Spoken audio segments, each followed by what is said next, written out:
Hi everyone. So I guess this is our final week, and I'm going to start with my first aha, which is connected to an article by Laura Sanders, which is called the Digital Minds. And what it's basically saying is that technology has expanded to a level that it's practically becoming limitless, limitless to access and limitless to everything we do. And this is not just a thing about grown-ups and adults.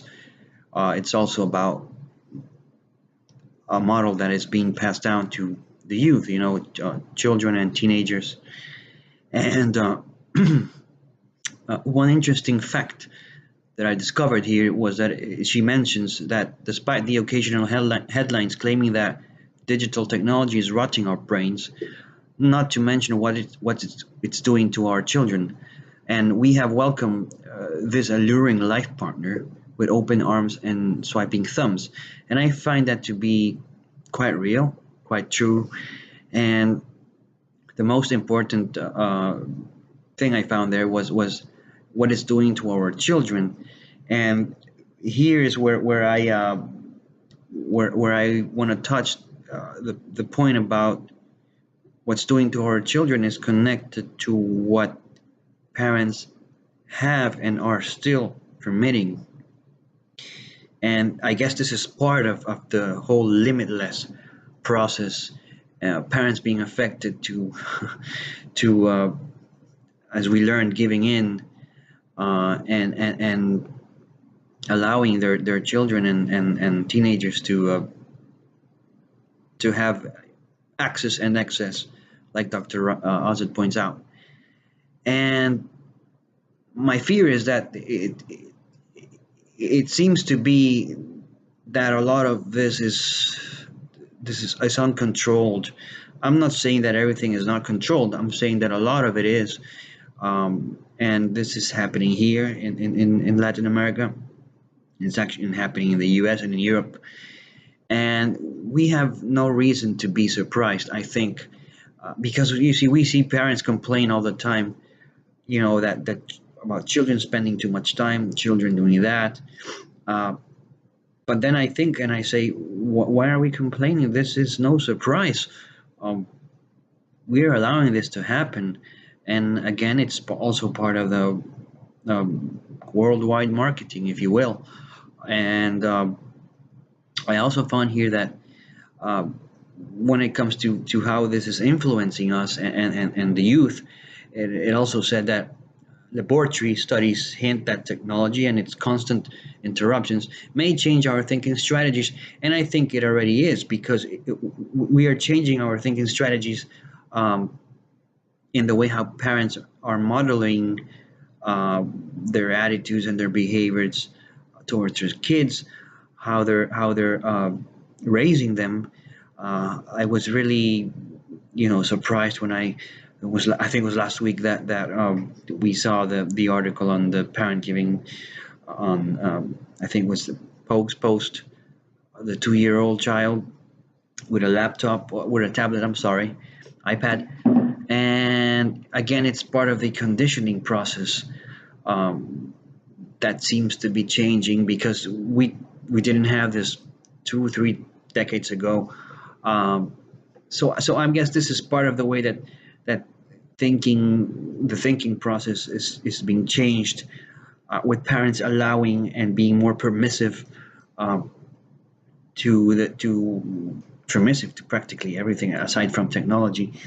And I wanted to go back, pertaining to this. I wanted to go back to page 259 on Dr. Ozit's book, where he talked about rule number 8, and it says that your children need limits and boundaries.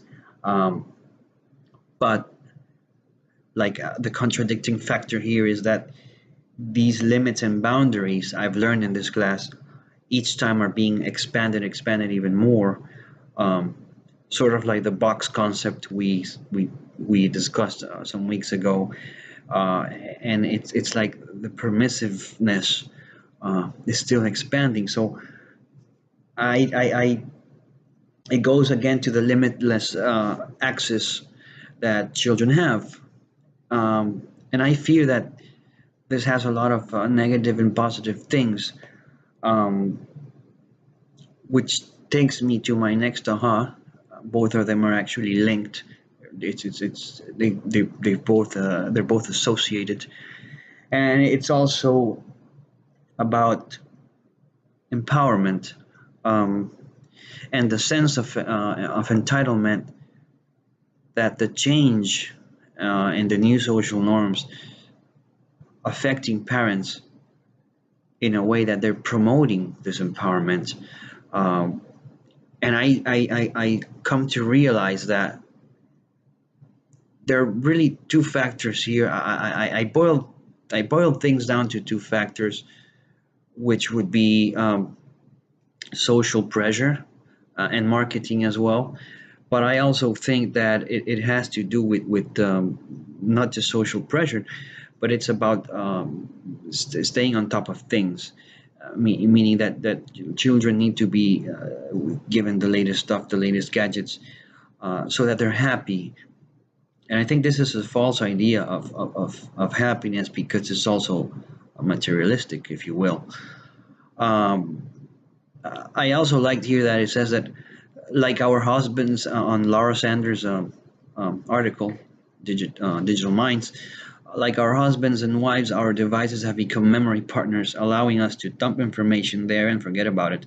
And offloading that comes with benefits and drawbacks. And I guess I'm when we go back to the empowerment and entitlement, uh, this is part of the drawback because it's really changing everything from the way we see it and the way we are allowing our children to grow up.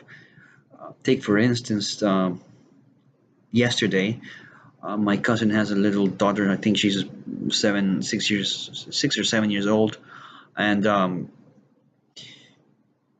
she was given she has a big mobile phone, and you know when her mother asked her to give her the phone because it's time to do something else or to study or do a homework activity, she's refusing. She has to say, maybe call her attention 3 times, and until she finally obeys. And I guess where I'm getting at is what's going to happen in the future. I mean, this is something that's happening now. I have seen big changes in the way children have become less obedient to their parents. And quite frankly, I remember when I was growing up in the 80s, I used to be more scared. I was more obedient, and even my classmates, there were some times of where we were a bit rebellious, but I haven't seen such a change like the way it is now. And I guess part of it is that it goes back to the empowerment and the sense of entitlement that these children have.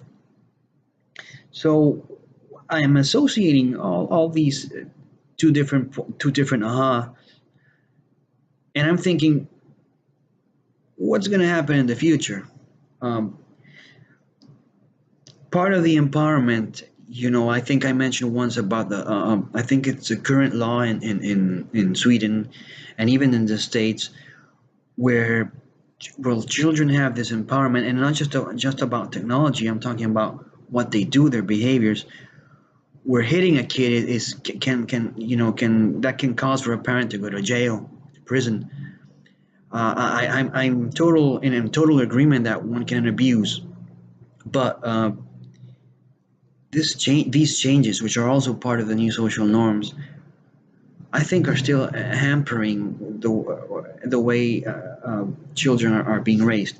And so for the future, my question I have, just in general, and it's not just for the class, it's just something that what's going to happen is how will the role of parents change, say from here and 20 years from now? Will it be that different? Will the old values and traditions, are they going to remain, or are we going to see big changes happening with parenting styles? because of entitlement, because of the limitless, because of limitless, and the boundaries being expanded. What's going to happen? Is it all going to disappear? Or are parents going to go back and take control, or are they going to lose total control? And that's basically my one of my only fears about the future, because new laws are being established that protect children, which I think it's okay, but only to some extent. I think there always has to be moderation, and there has to be the use of logic and common sense, even when grounding a kid. And so that summarizes my two ahas and what's going to happen or what's not going to happen in the future. I really think with all the information that we have and that's available to the youth, I think there's a lot of potential for them to even become better than us, but it still has to be regulated, and empowerment cannot be totally given to children, especially at young ages. I think that's how I wrap it up here, and I want to thank everyone, all of you, for this great time and challenging as well. I think I've learned a lot about you and your thoughts, and the same with Dr. Avant. I really appreciate this opportunity. It wasn't easy, and this videos, I really enjoy them. Thank you so much, and take care.